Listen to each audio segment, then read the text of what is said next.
Okay, for the recording.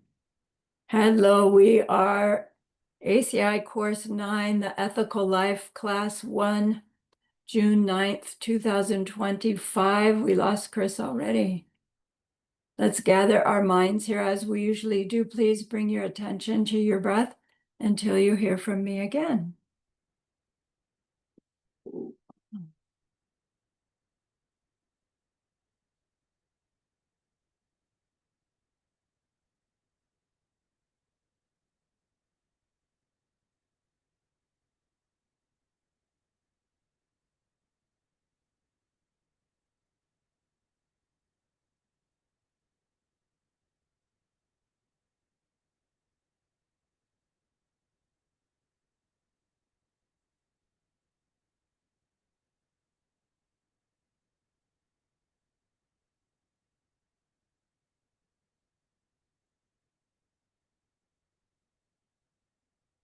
Now bring to mind that being who for you is a manifestation of ultimate love, ultimate compassion, ultimate wisdom.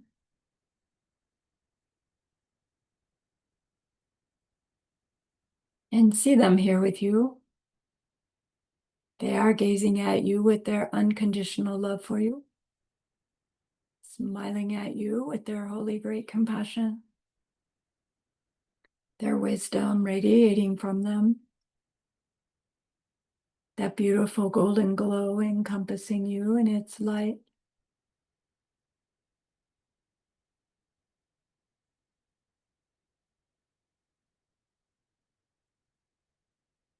And then we hear them say, bring to mind someone you know who's hurting in some way.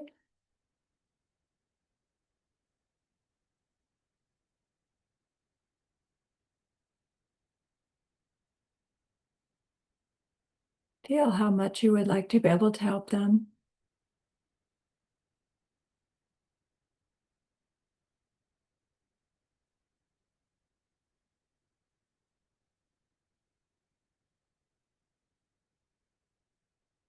Recognize that the worldly ways we try to help fall short.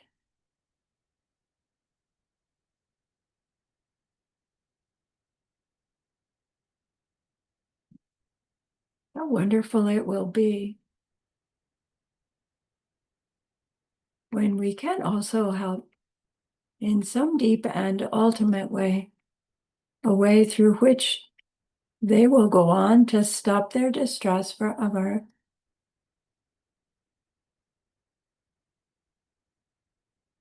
Deep down, we know this is possible. Deep down, we know this is what we're meant to do, to be.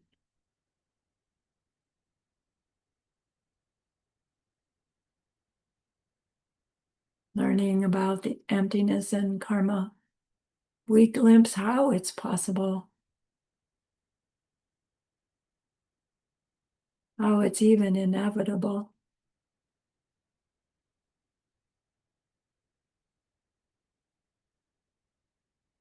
And so we turn our minds back to that precious holy guide. We know that they know what we need to know, what we need to learn yet, what we need to do yet, to become one who can help this other in this deep and ultimate way. And so we ask them, please, please teach us that.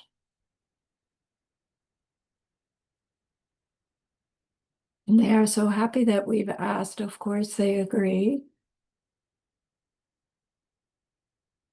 Our gratitude arises. We want to offer them something exquisite. And so we think of the perfect world they are teaching us how to create. We imagine we can hold it in our hands and we offer it to them, following it with our promise to practice what they teach us, using our refuge prayer to make our practice, make our promise. Here is the great earth, filled with fragrant incense and covered with a blanket of flowers. The great mountain, 4 lands, wearing the jewel of the sun and the moon. In my mind, I make them the paradise of a Buddha and offer it all to you. By this deed, may every living being experience the pure world. Idam Guru Ratna Mandala Kam Niryatayam. I go for refuge until I am enlightened to the Buddha, the Dharma, and the highest community. Through the merit that I do in sharing this class and the rest, may we reach Buddhahood for the sake of every sentient being. I go for refuge until I am enlightened to the Buddha, the Dharma, and the highest community. Through the merit that I do in sharing this class and the rest, may we reach Buddhahood for the sake of all sentient beings. I go for refuge until I am enlightened to the Buddha, the Dharma, and the highest community. Through the merit that I do in sharing this class and the rest, may all beings reach their total awakening for the benefit of every single other.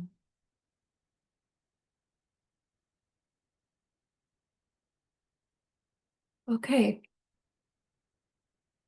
So last class we left off with gaining realization of our own impermanence by way of my death is certain.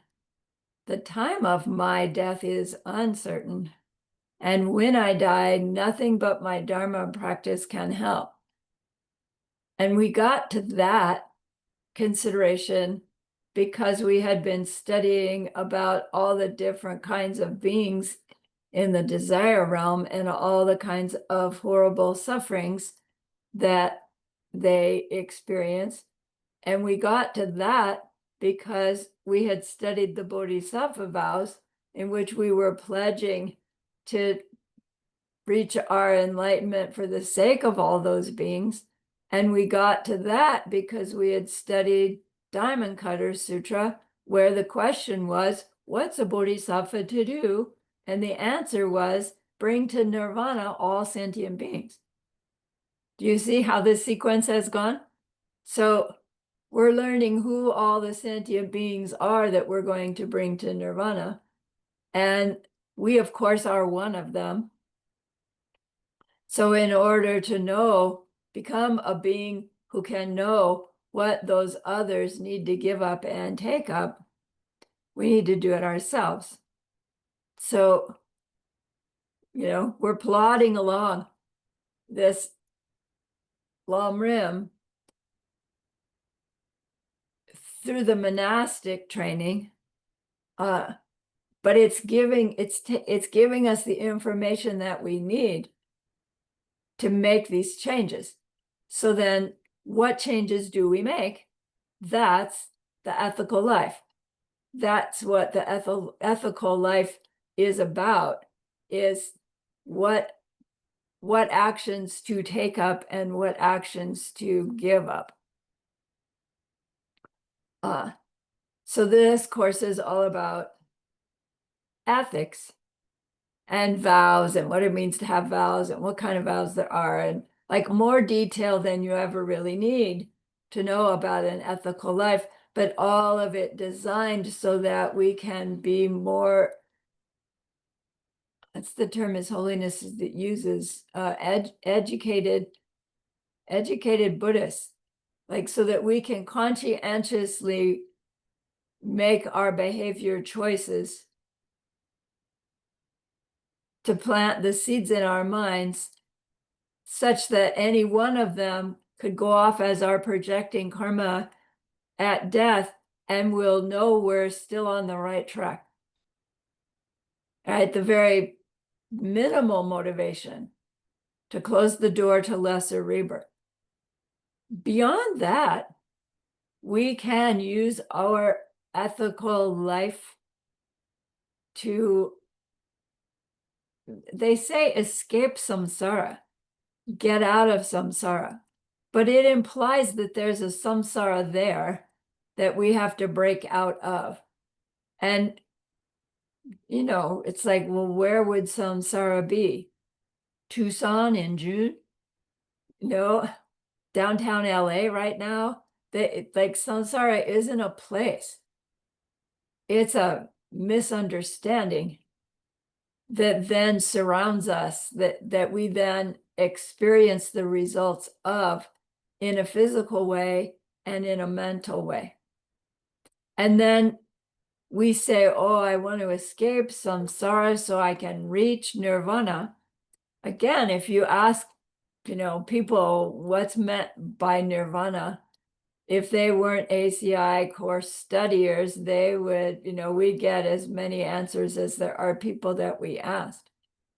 And nirvana, we've learned the detail, but basically it's that reaching that state where we are incapable of our mind being knocked out of its peacefulness. And it's like, can we even really conceive of what a peaceful mind would be like? A peaceful mind would mean, calm, happy, not like we happy, but calm, happy, content, satisfied, regardless of what's going on, right? If we think nirvana is, oh, I finally live in paradise, the weather is perfect all the time, the birds chirp all the time, food is delicious all the time. It's like, that's not nirvana. Nirvana is this state of mind that regardless of what is happening, our minds are peaceful. Like King of Kalinka in Diamond Cutter's Sutra. He wasn't rocked from his love for the king, even though the king totally misunderstood what was going on and is cutting him up. And then in the end of that story, right, he does that act of truth. If it's true, that my name is Mr. Patience and I love you, Mr. King, then may all my parts come together. And they jump up and, right? And I don't know, the king must have flipped out. But what is nirvana and what is samsara takes some understanding. And in that understanding, then we see how it's created by misunderstanding. And if we stop the misunderstanding, we can stop recreating the circumstance of the suffering of samsara and be creating the circumstance for the ripening result of a mind that's incapable of being rocked from its peace of mind.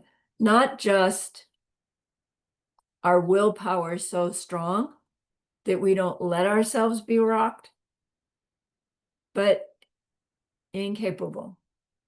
So we understand that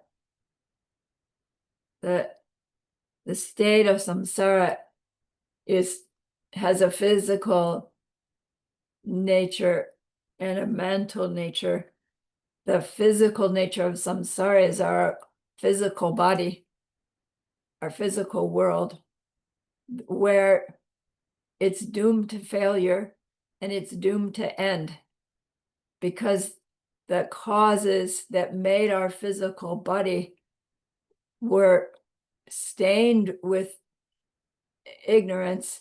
And because of the ignorance, they're stained with selfishness. And because of the selfishness, it's ending. It will end. So the ignorance, as we know, is the belief that natures and qualities are in the other, are in the thing, are in the experience, are even in the body. And the misunderstanding is that that is not true, that those natures and qualities are in them from them. It is that whatever nature and quality they seem to have is a ripening result of how I've seen myself interact with others in the past. It's all karmic results of past behaviors, right? We know that punchline. We're applying it now. So these very physical bodies are results of seeds that are stained with ignorance and selfishness. And as a result, it will come to an end. It will kill itself. if something outside of it doesn't kill it first. Right? We studied that before. The other part of samsara is the mental factors, all those mental afflictions that upset our peaceful state of mind. Main ones are the fact that our minds are incapable of being satisfied because of the way we plant our seeds. Our seeds ripen with this always wanting more, never satisfied, right? One of those 6 unique sufferings to humans and pleasure beings, right?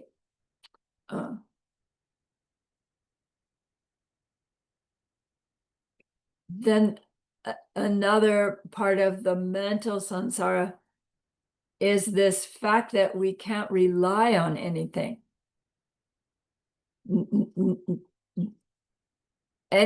Anything we do to cause another thing to happen, it may or may not work because it's not the real cause of the thing we want to happen. And, we're so used to that fact that we have for lifetimes just said, that's the way it goes. Every time a lion goes out to hunt, they don't catch something. Every herd that migrates across Africa to find greener pastures doesn't always find greener pastures. Every time we turn the key to start the car doesn't always start. It does most of the time. And we think that's a good thing.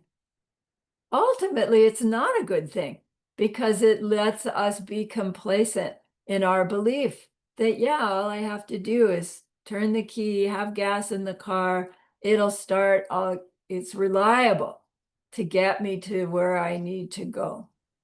But we're all under this false belief that what I do in the moment brings what comes next.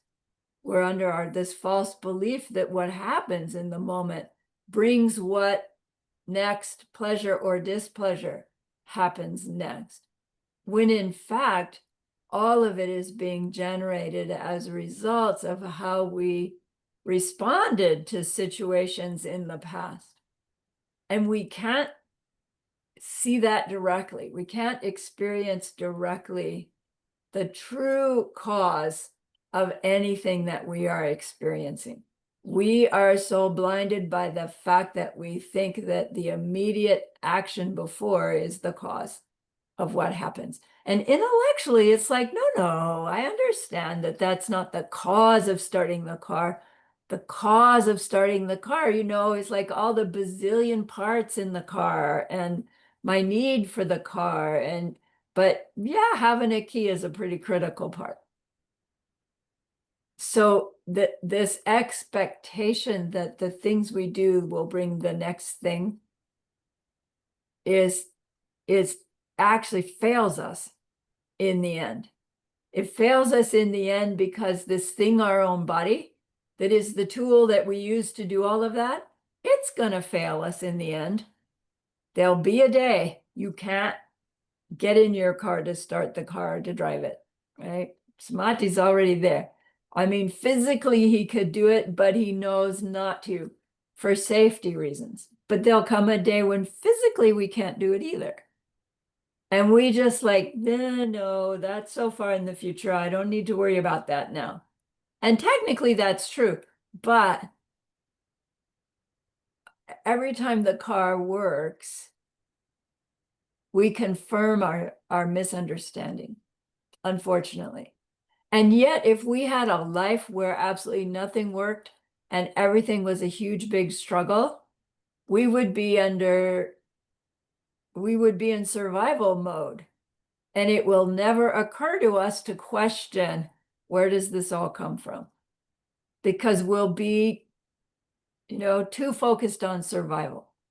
So we're in this happy medium place of having enough leisure and fortune, enough goodness, and enough unpleasantness to wonder, to question. And then we have extraordinary goodness to have been one of the ones who met the pen and had our minds go, whoa, there's something significant here. Because many people hear the pen and it's like, big deal. So extraordinary goodness that we are writing upon. We're replanting it. The question is, are we replanting it fast enough to keep going, spiraling upward in our transformation? Okay. So this uncertainty and this dissatisfaction, those amongst all our other mental afflictions, characterize this state of mind that we're in that's called samsara, this vicious cycle of hurting others and ourselves, trying to get what we want to be happy. Nirvana then is defined as that permanent cessation of all permanent cessation of any state of mind that would upset our peace of mind due to the individual analysis. Remember that code word, which meant due to having perceived ultimate reality directly one time, at least a first time, because we'll do it more than one. And as a result of that,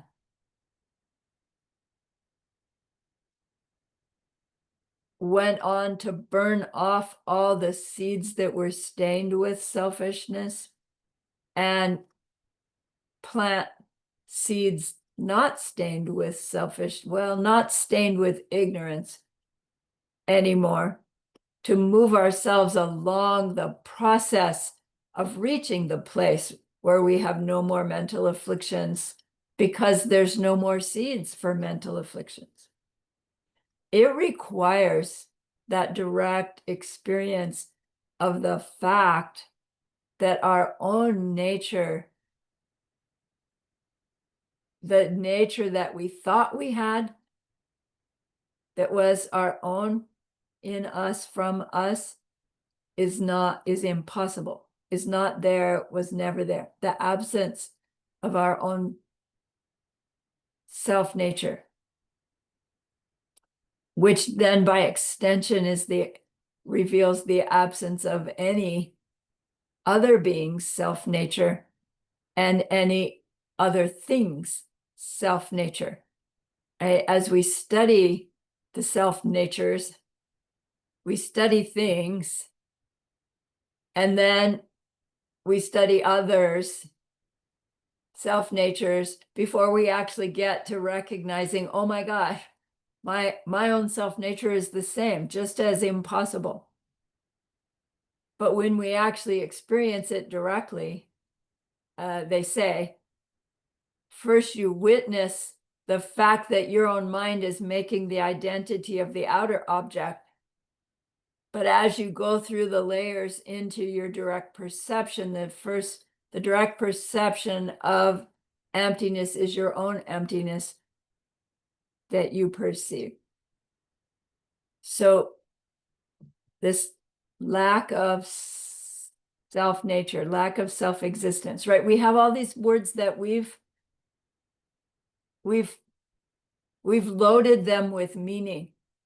But every time I hear myself say them, I know how I've loaded them with meaning, but I'm not quite sure how the person I'm talking to has meaning, right? So it gets really difficult to convey. Like, I think I know that you know what I'm talking about. But even then, I have to say it again and again and again in different ways. I get to say it again and again and again in different ways, trying to see if I can right? Say for you exactly how for you, you'll go, ah, right? Something deeper, which is why I'm repeating myself again and again. So, yeah, it takes seeing emptiness directly to reach nirvana, the end of all mental afflictions. And we will reach nirvana, the end of all mental afflictions, on our way to Buddhahood. Buddhahood is omniscience added to nirvana. The omniscience comes about as a result of having reached nirvana, motivated to become a being who can help everybody reach at least nirvana, because we've come to such a direct experience of the suffering nature of desire realm, form and formless realm. And it breaks our heart to see or to know that that's all a big mistake and is unnecessary, and that the beings around us all are not even aware that it could stop. So in order to become one who can help them, we really need to have the realization of these ideas that we've been studying and living by, because we believe them so clearly. To believe it is one thing. To have experienced it directly takes that belief from belief, like faith, to know, I know it's real. I know it's true. I know it's an explanation of where happiness and where unhappiness comes from.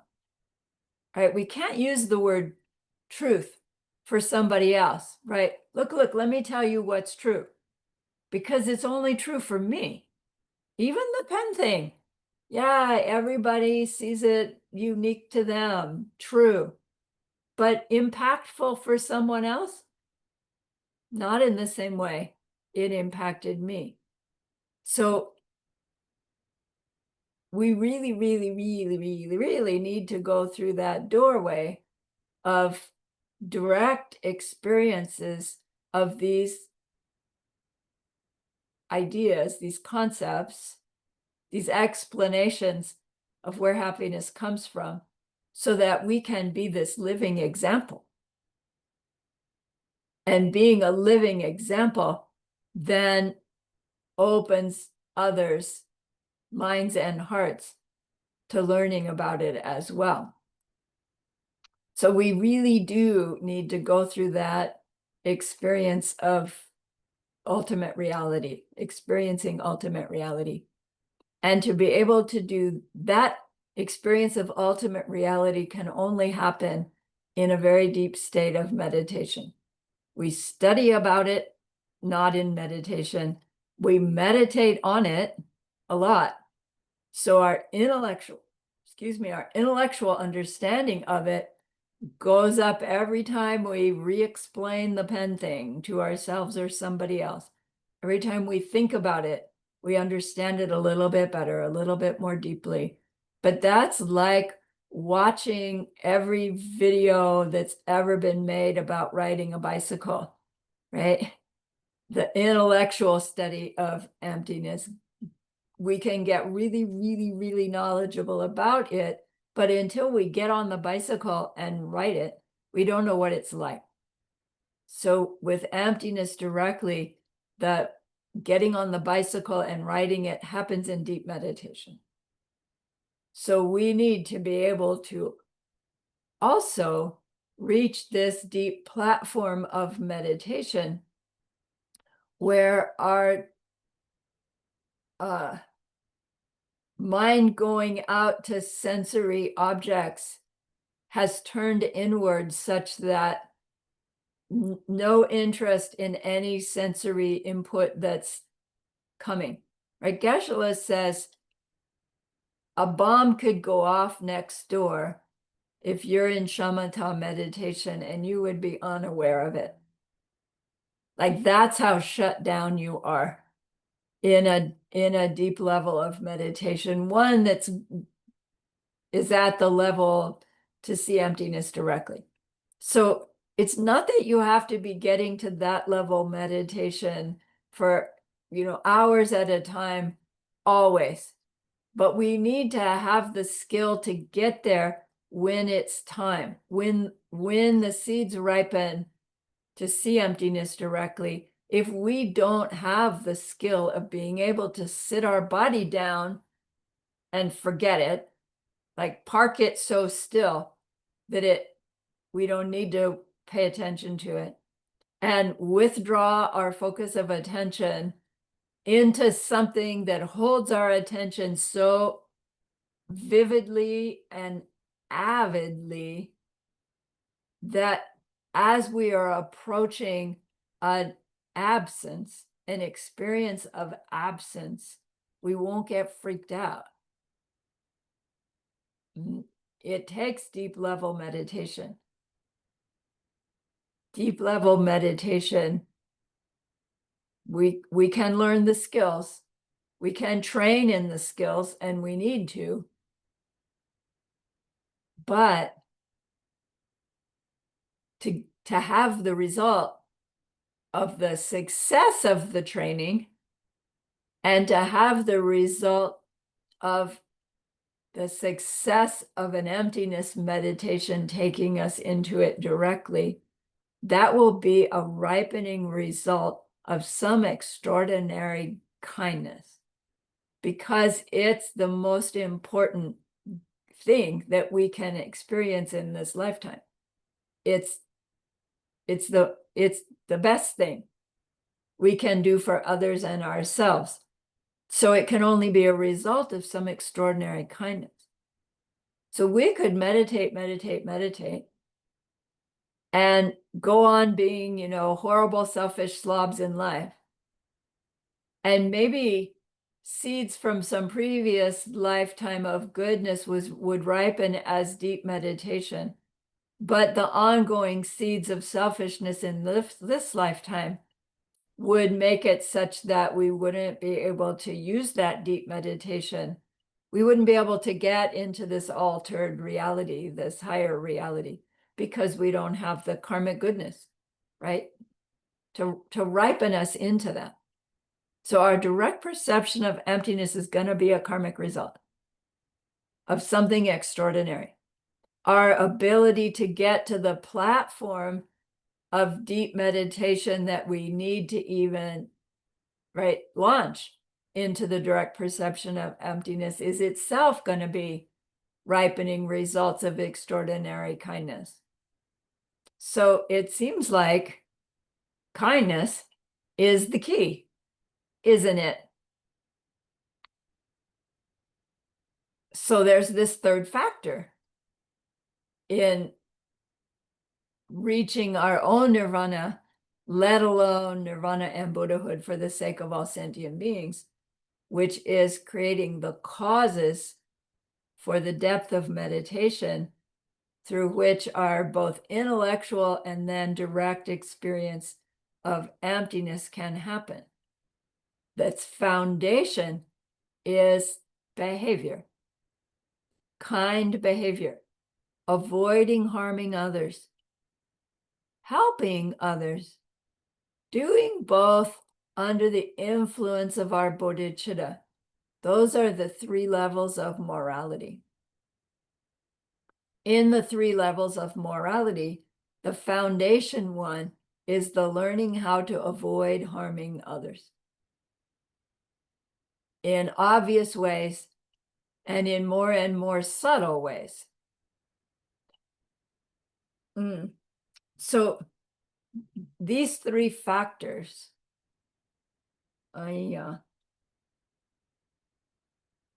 growing our intellectual understanding of the marriage of karma and emptiness into the full-on wisdom from the direct perception of emptiness, is one factor that we're growing. The second factor is the training in meditative concentration.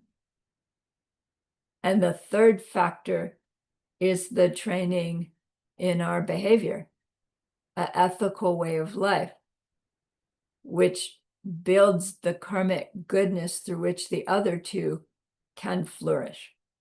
So these three factors, growing our wisdom, growing our single pointed concentration, and growing our ethical behavior, when they are done under the influence of bodhicitta, are called the three extraordinary trainings, the tripitaka, the three baskets. Not to be confused with the three turnings of the wheel.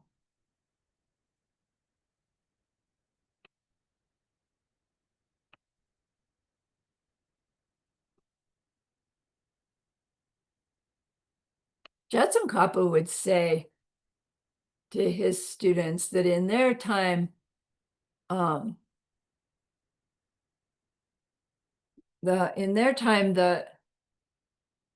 apparently the teachings of Buddhism in Tibet were focused.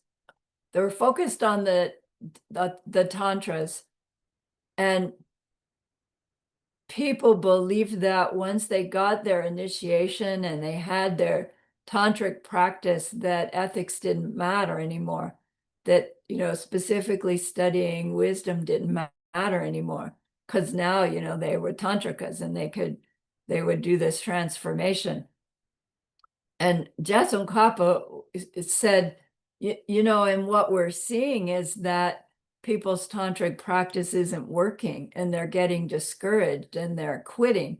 And he says, and it's because they're going into tantra without a strong foundation in their wisdom and meditative concentration, but mostly because they're going into those without their strong foundation of ethics, which means they had the karmic goodness to reach Tantra, to be met and taught Tantra, but not the foundation in this life for the behavior that would sustain that goodness. So they used up their seeds without replanting.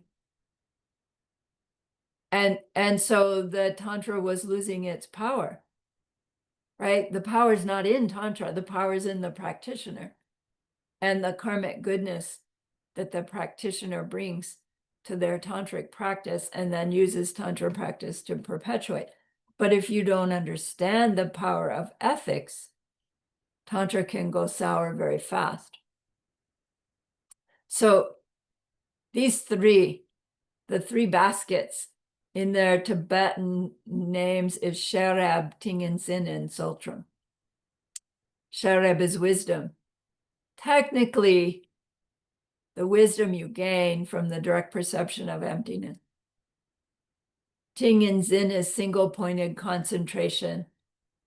Here, that's just the foundation for reaching the platform of shamatha at the level of the first causal level of the form realm, so that we could experience emptiness directly.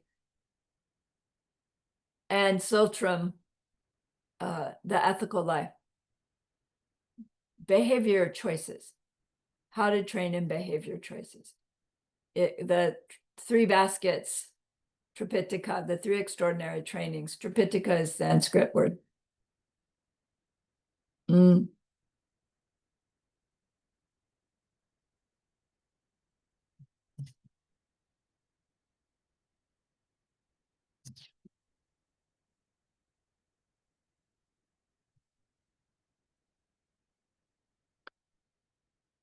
So this whole course is about Sultram, an ethical life.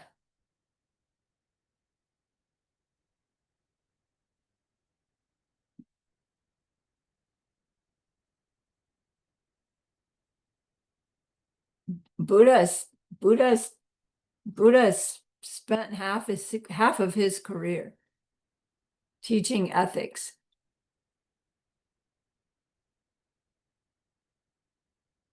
He was teaching what to give up and what to take up. he taught ethics mainly by stories, telling stories. There was this person once upon a time, and they did this deed. And as a result of that deed, 17 million lifetimes later, this terrible thing happened to them. And then they did this other deed trying to stop that terrible thing. And then 17 million lifetimes later, this other terrible thing happened to them.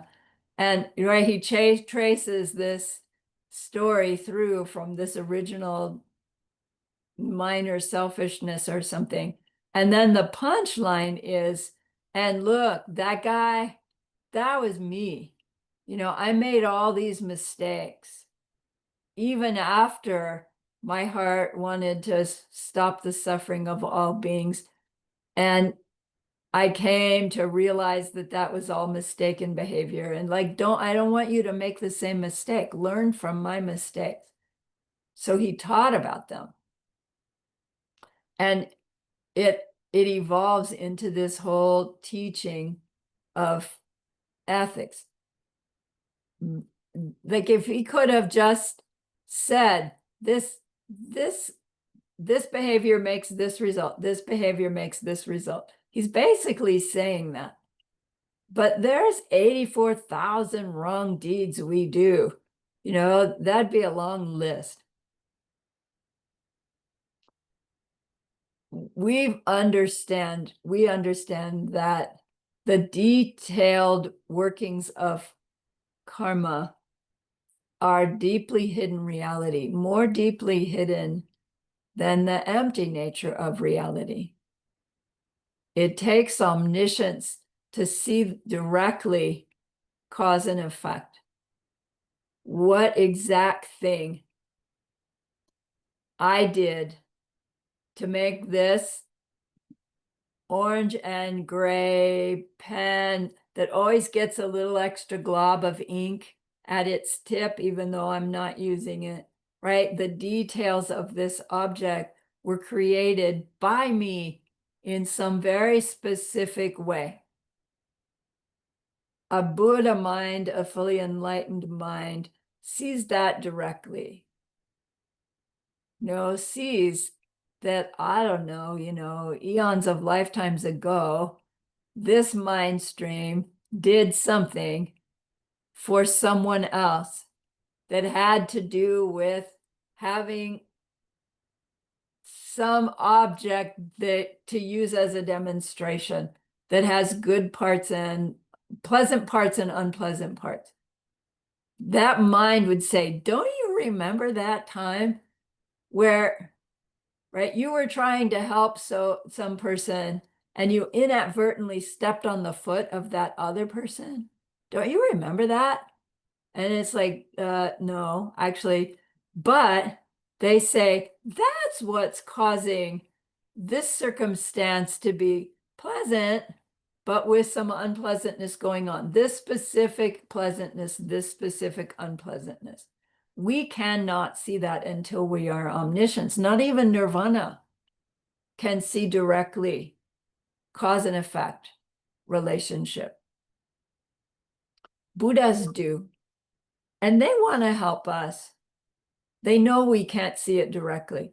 They know we're colored by wrong belief. And in that wrong belief makes our belief that me, in me, needs that for me's success, me's survival, me's happiness.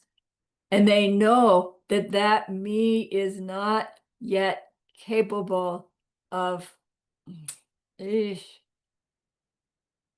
caring enough about the other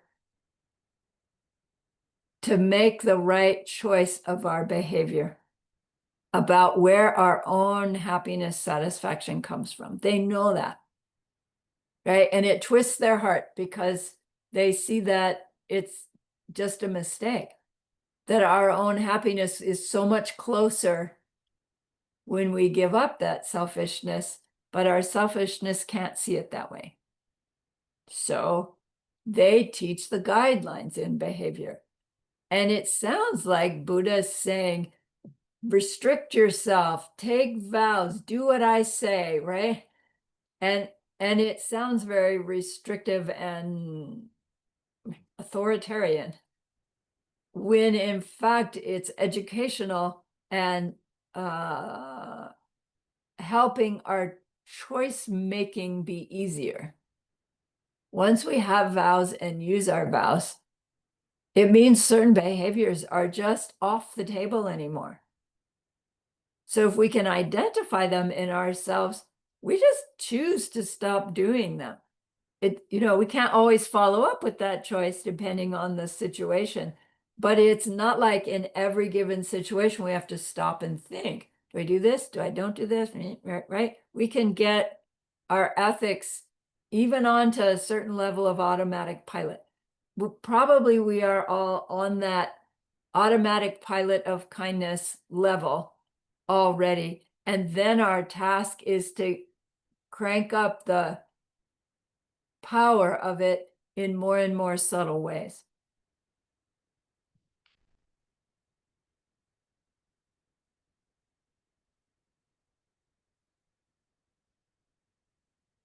All right. So these three, wisdom, single pointed concentration, and ethics, they then tie together in this subject matter called Dulwa. Dulwa is the Tibetan, Vinaya is the Sanskrit. It's the teachings on ethical way of life, Sultram. But Dulwa, that term means what you do to a wild horse to make them into a serviceable animal, to make them into your pleasure ride horse, a wild horse into the pleasure horse. Dulja is the one who's being tamed. So it, of course, refers to ourselves. The disciples of Buddha are Dulja. And our task is to Dulwa ourselves, to tame our selfish impulses. A wild horse does what they want when they want in order to survive. A wild me thinks that what I do in the moment is where my happiness comes from. I want another cup of tea. I'll go get a cup of tea. It should bring me happiness. It should taste delicious. Maybe it does, maybe it doesn't. If somebody gets in my way of getting my cup of tea, right, I'll get upset. It's that ingrained me and mine versus you and yours, and there's going to be conflict because of the misunderstanding. So we're learning to tame that impulse. The impulse is driven by what we see, hear, smell, taste, touch, right? Our sensory perceptions are through which we contact what we think is our outer world. And so it's through those sensory impulses that our I want, I don't want arise. If we don't see something, right, it's not there to grasp, to get. I mean, yes, we can think of something and want it. That's a contact as well with an outer object. So it's our sensory workings that seem to be happening on their own that we then react to by way of I want, I don't want, right? You can see how the heaps go. It's the heap of form, and then the thumbs up, thumbs down, and then the discriminating between, and then all the other factors, with the consciousness of all of it going on all at the same time. So in this practice of taming ourselves, we are training ourselves to be more aware of the sensory input that we then react to, that triggers our grasping or avoiding, that triggers our choice of behavior. The taming is to become more keenly aware of that process happening and to choose our behavior more wisely, to avoid harming, to help, and to do both in order to reach total enlightenment. Yes, Roxana. Thank you, dear Lama. I just need to clarify here in your explanation. You said Dulja are Buddha students? Dulja is the one who's being tamed. Okay. So if we're talking about a horse trainer, it's the horse. We're talking about us. So the disciple of the Buddha. Oh, okay. Thank you. But it's Thank you, not the dear Lama. word disciple Buddha. Thank you.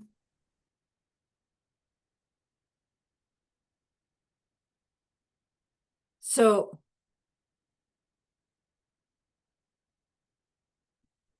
the three trainings, the Tripitaka,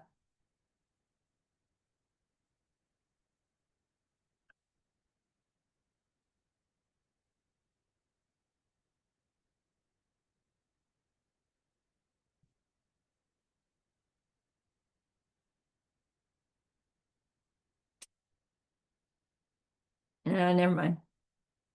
So in studying the Vinaya,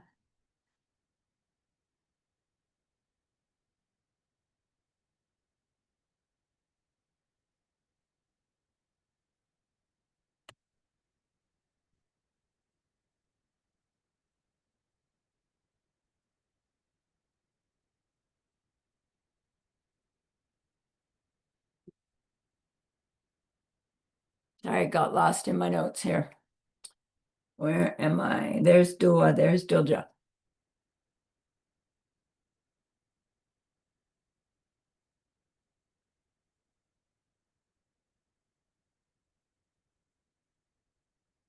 In studying Vinaya, a teacher named Nulcha Dharma Bhadra,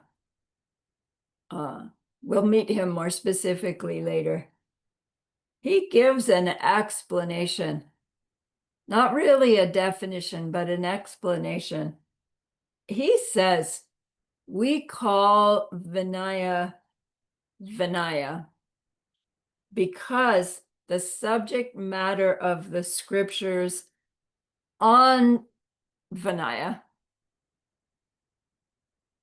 which is the 7 rules and all their friends, function to discipline the mental afflictions and also functions to discipline the sense organs.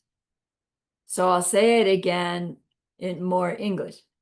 We call discipline discipline because the subject matter of the scriptures on discipline, which is the 7 rules and all their friends, function to discipline the mental afflictions and functions to discipline our sense organs. So I'm going to say it one more time because it's actually your first homework question. What did Nilcha Dharma Bhadra have to say about discipline? We call discipline discipline because the subject matter of the scriptures on discipline, which is the 7 rules and all their friends, function to discipline the mental afflictions and function to discipline the sense organs.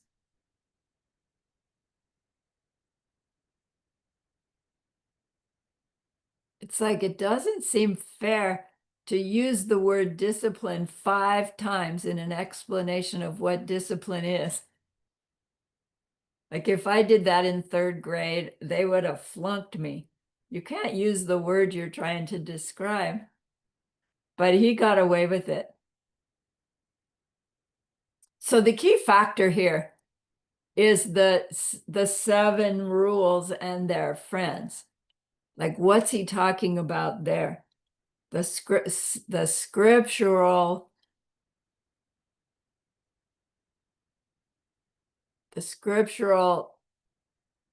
discipline is about these 7 things. And when we train in these 7, that's how we discipline our mental afflictions, meaning stop acting from them, and discipline our sense organs, which also means stop acting according to what they're showing us. It doesn't mean stop acting at all, but it means we're getting off automatic pilot. So as I said, only Buddhas can see directly the 84,000 mental afflictions that cause 84,000 harmful behaviors that make the seeds that perpetuate samsara. 84,000 is too much to learn, so he boils it down to 10. The 10 main mental afflictions are the 10 main non-virtues that we do because of our unbridled mental afflictions and our unbridled sensory perceptions and reactions to them. We know those 10. There are 3 of body, 4 of speech, 3 of mind. 3 of body, killing, stealing, sexual misconduct. 4 of speech, lying, divisive speech, harsh speech, useless speech. 3 of mind, jealousy, ill will, wrong view. And we've studied those, and we've seen that it's not that there's something self-existently in all of those behaviors that's so bad. It's that the result of any of those behaviors comes back as unpleasant, and that's what makes them wrong behaviors. That's what makes them wrong non-virtues, is because they plant seeds in our minds for perpetuating suffering. So if we avoid these in really, really subtle ways, we will be avoiding them in their grossest way as well. So we learn about them, and then we think about how to avoid them in more and more subtle ways, which I like to flip them over into the positive. And how do I do their positive? Because if I'm doing their positive, I am not going to do their negative. Okay. So of these 10, discipline is called discipline because the subject matter of the scriptures on discipline is talking about the 7, meaning the 3 of body and the 4 of speech. The topic of discipline is how we act and how we speak. But it's like, wait, that's all motivated by how we think. Why isn't thinking included in discipline? And it's not that it's not included, it's that we take our vowed behavior up into the mental realm in our Mahayana level practices. So once we take on our bodhisattva behaviors and our bodhisattva vows, those are addressing jealousy, ill will, and wrong view to a much greater extent. The early teachings on ethics are about what we do and say based on our interaction with our outer world. our thinking about it was changing the way we think about things will, of course, happen, but it's not the focus in our study of Vinaya, our practice of Vinaya. So the 7 means killing, stealing, sexual misconduct, lying, divisive speech, harsh speech, useless speech. Those 7. And out of those 7 come a whole host of other behaviors that are subtle ways that we are doing those 7. And that's what discipline is addressing. And what makes us behave in those 7 ways is our mental afflictions, our misperceptions of what's going on that makes us react badly, that makes us want to kill, steal, sexual misconduct. Which really, anyway, okay. So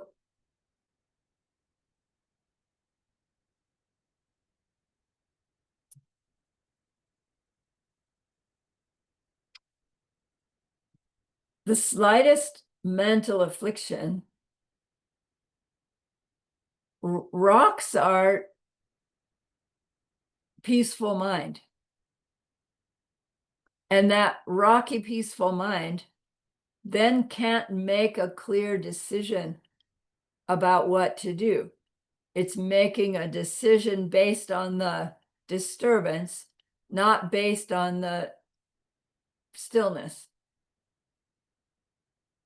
So we perceive some factor happening. We get upset over it in some way, and then we act from the upset. If our mind is like this still lake, and we throw some perception is as if we've thrown a pebble into the still lake and there's some ripples that go out, then we act. The ripples are our action. If you throw a boulder into the lake, kaboom, there's a big splash, there's big waves. Our reaction is bigger. So the idea is to be able to, pebbles and boulders can get thrown into the lake, but our response to the pebble and the boulder doesn't have to be based on the ripples on the surface. Our response can come from deep down, right? The wise, understanding state of mind underneath. And we would grow into this being that's behaving in certain ways, kind of disconnected from what seems to actually be going on the surface. We'd be responding in these loving kindness ways, regardless of the circumstance, right? That's where nirvana is taking us. The circumstance can still be icky, but we're peaceful underneath there. Okay.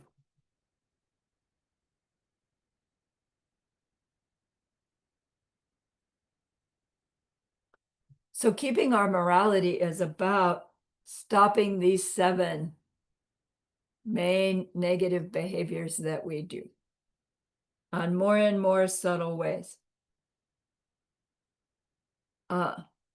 Then, where did it go? Here it is. When the kids first enter the monastery and start their study, they're usually about 7 years old. Oh, you know what? So sorry. Let's take our break. I will stop share, pause recording. Let's go back to share.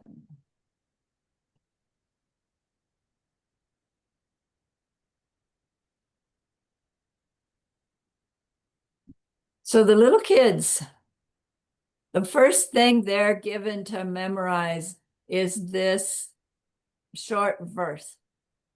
Doa niten dang tumpa nuyen. Doa niten dang tumpa nuyen. Yung Doa niten dang tumpa nuyen. Nuyen, nuyen.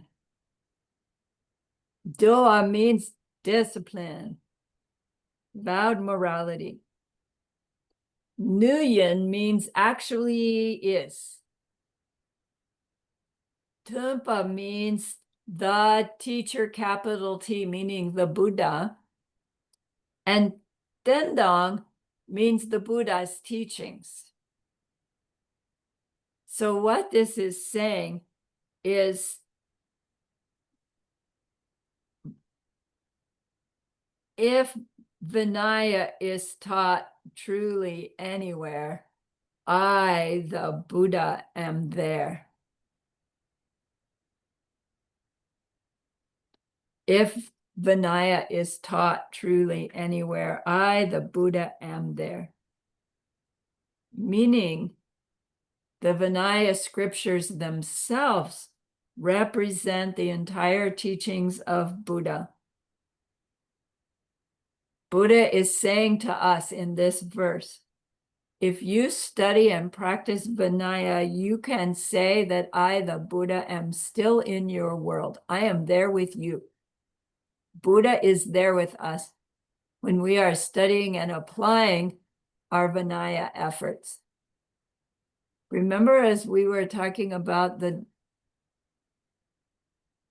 eon of destruction and the realizations are diminishing and the interest in the Dharma is diminishing and it's like the way we stall that process is to study and practice Vinaya. It keeps the Buddha in the world.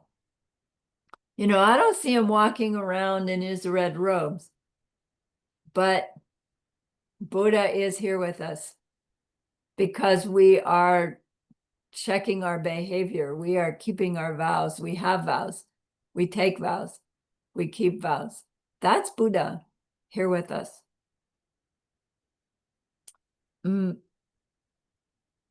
So first he's saying all the Buddha scriptures are keeping Buddha alive in the world. Secondly, he says, as long as anyone in the world is truly studying, practicing Vinaya, then I, the Buddha, am still alive in the world. It's like we can think of our vows as Buddha, as our companion, right? Buddha's there with us. Yeah, you had a question or comment, Roxana? Yes, Dear Lama, just that His Holiness, our great Dalai Lama, he just requested for us to start making small groups in our communities, small sanghas, to continue the teachings of Lord Buddha, because precisely we're in degenerative In our times. Yes. Yay. We're So doing it. we're doing it. So it's a big rejoicable that we're still here. And Yay. yeah, so just wanted to share. Thank you. Yay, thanks. Thanks everybody for showing up. Okay, so to show that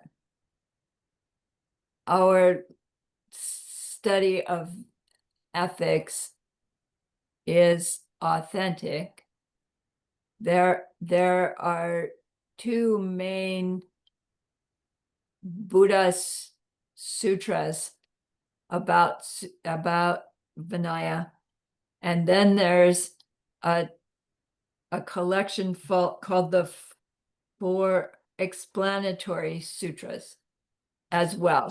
So we understand the word sutra usually means the words of the Buddha, right? Buddha didn't write stuff, he spoke stuff, and then his students wrote the stuff down after he passed. And those became the Buddha's sutras. In Tibetan, they use the word do. But do and sutra can also mean a short book. So it'll get a little confusing a little bit later. Here, there are two main Vinaya scriptures, sutras. One's called Gelong Payi Sotarkito. The other is Gelong Mayi Sotarkito. Gelong Payi means fully ordained monks, like apostrophe S. And Gelong Mayi means fully ordained nuns. Sotar is their word for the vows of freedom, pradimoksha. And Gito means the sutra of. So the sutra of the vowed morality, the vows of freedom of a fully ordained monk, and the sutra on the vows of morality of a fully ordained nun. Some of their vows are the same, many are different. So these were the freedom vows as taught by the Buddha, which came along as a result of situations in the Sangha where somebody did something that upset a lot of people, and so then he had to make a rule. So it's not like he sat down one day and taught all of these, but by the end of his career, they had been compiled. Then there's another sutra called the Set of Four Explanatory Sutras. I don't have that in the Tibetan. Four explanatory sutras that are also sutras about behavior guidance. Those all come to us from the Kangyur, which is the words of the Buddha, right? We know that.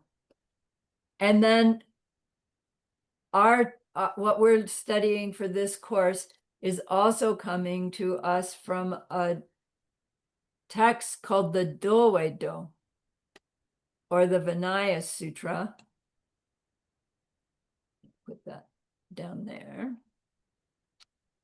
Here, Do and Sutra are meaning a short book, because this text, the Doedo, or Vinaya Sutra, was written by someone who in Tibetan is called Lopan Yunten U. But if we see his dates, 500 AD, we see he is not a Tibetan person. Buddhism was not in Tibet yet in 500 AD. He's an Indian man. His Indian name, his title is Acharya, Master Gunaprabha. So Master Gunaprabha wrote this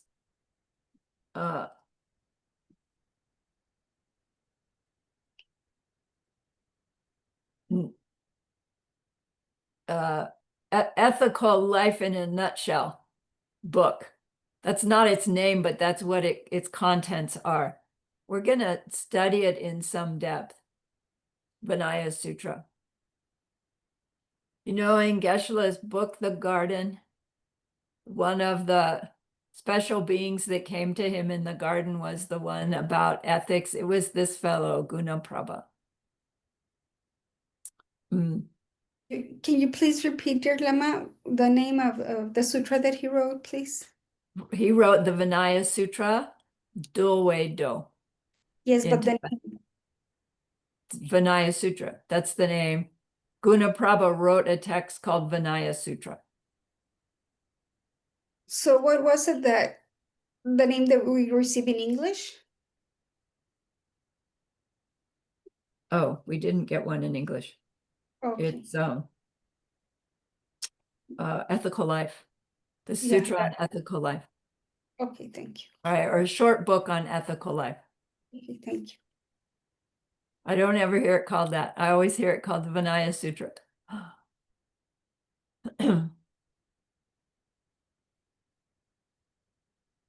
So then we will also be studying from 3 commentaries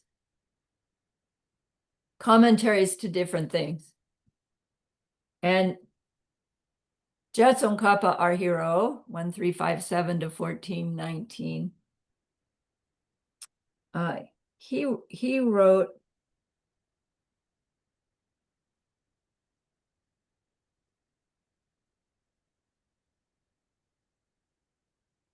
sorry, I'm confusing myself.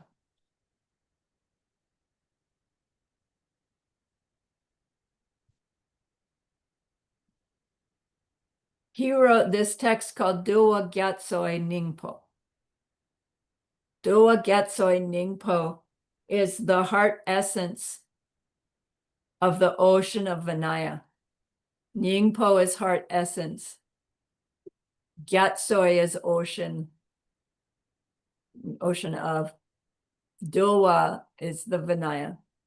So Jetson Kappa wrote this text called the heart essence of the ocean of Vinaya, which is a summary or a commentary on the Buddha's 4 explanatory sutras. But this is just a very short, succinct summary of the 4 explanatory sutras. And so we could read it and memorize it, but we would need a teaching on it to know what it's really referring to. It's really concise. The Dowa Gatsoi Ningpo.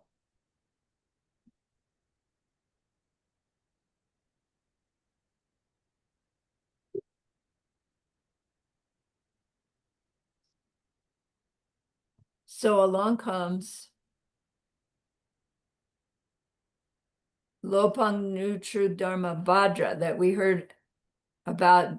The disciplines called discipline because his dates are 1772 to 1851.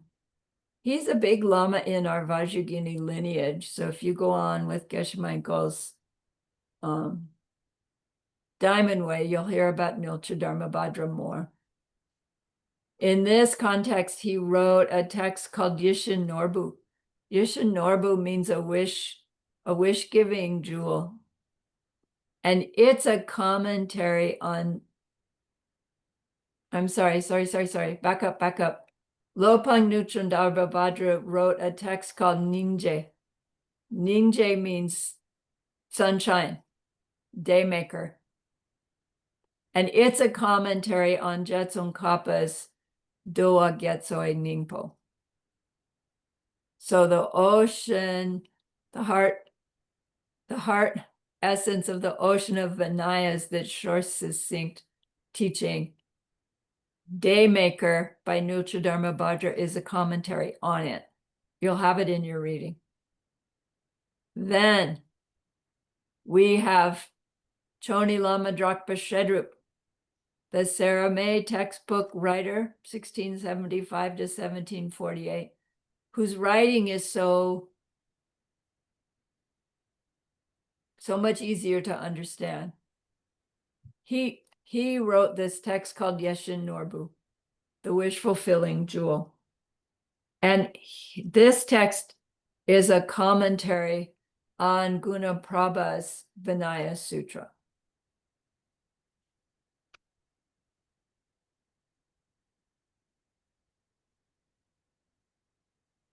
Choni Lama's dates are, I said that, 1675 to 1748.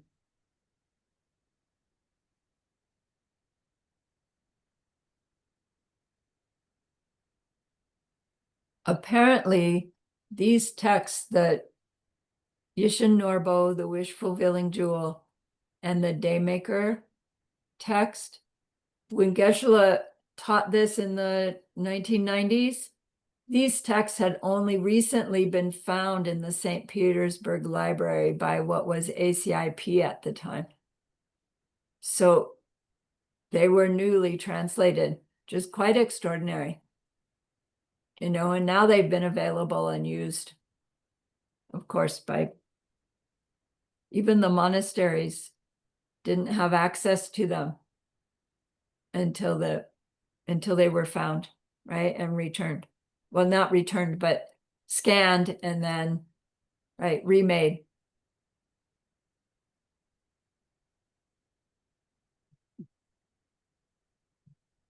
Okay. So we have our text that we're going to be studying from so that we know that our lineage is where our lineage is coming from. Then we know Jetsun Kappa had many disciples, four that went on to become important in our lineage. Two of them, Gyaltsab Je and Kedrub Je, are the ones we're most familiar with. His two other main ones were Gendon Drup, who went on to be recognized as the first Dalai Lama, and then a second one whose name is Nawang Drakpa Sako Wangpo. Nawang Drakpa was the fellow that after they had like finished their training, I'm not sure you ever really finish a training, but they got to this point where Jetsun Kappa had said, man, you know, I've taught you what I've got to teach you. Now we need to have monasteries built, right? And people ordained. Let's go spread the Dharma. I've taught you what I can teach you. Go out and spread the Dharma. Who will go and build monasteries and ordain people? You know, and most of his students look the other way. And this guy, Nawang Drakpa, he goes, I'll do it. So he leaves being close by his teacher. And he goes out into the hinterlands of Tibet. And he does establish different monasteries. So the first one that he established, he gets established, and he has ordained his first batch of monks, new monks. Probably not little kids, right? At this point, these are adult monks. And he's writing to Jetsun Kappa regularly. Jetsun Kappa kindly writes back. And as Nawang Drakpa writes, right, his rejoiceable, his offering, I offer that I've just ordained my first set of monks. Jetsun Kappa writes back, great, you know, this is how to instruct them. And that's where the Dowa Gatsoi Ningpo came from. Right? This short, succinct review of what Lord Buddha would teach his new ordained people.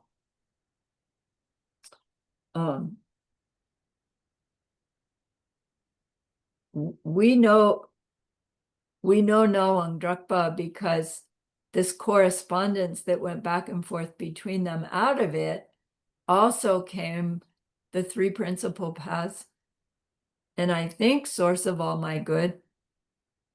Right? So a lot of beautiful writings from Jetsun Kappa came from this correspondence with his student who was far away from him.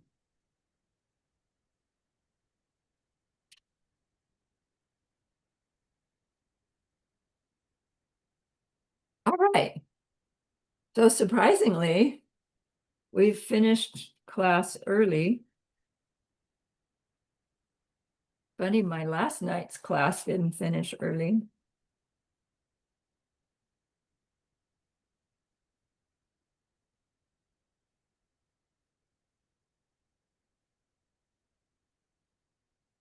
So be it.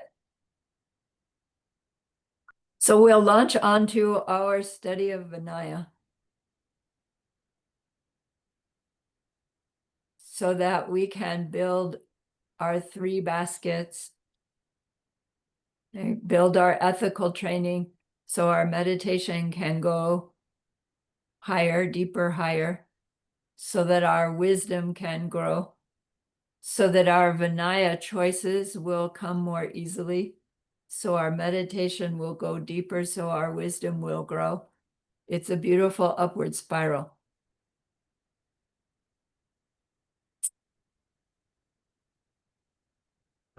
All right. So remember that person we wanted to be able to help. We have learned stuff. that we will use to help them in that deep and ultimate way. And that's an extraordinary goodness. So please, please be happy with yourself. And think of this goodness like a beautiful glowing gemstone that you can hold in your hands. Recall your own precious holy guide. See how happy they are with you.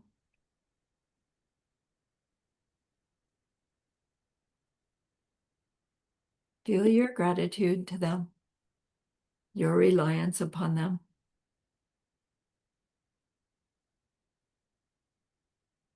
Ask them to please, please stay close, to continue to guide you, help you, inspire you. And then offer them this gemstone of goodness. See them accept it and bless it. And they carry it with them right back into your heart.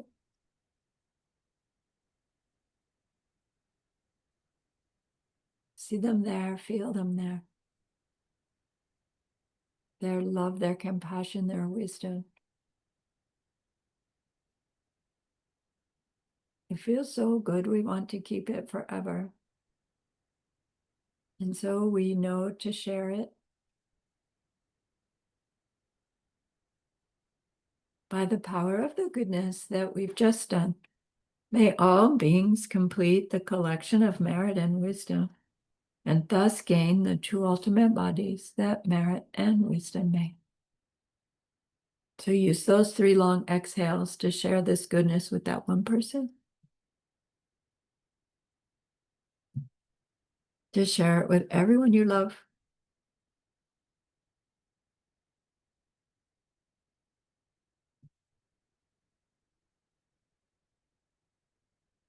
To share it with every existing being everywhere.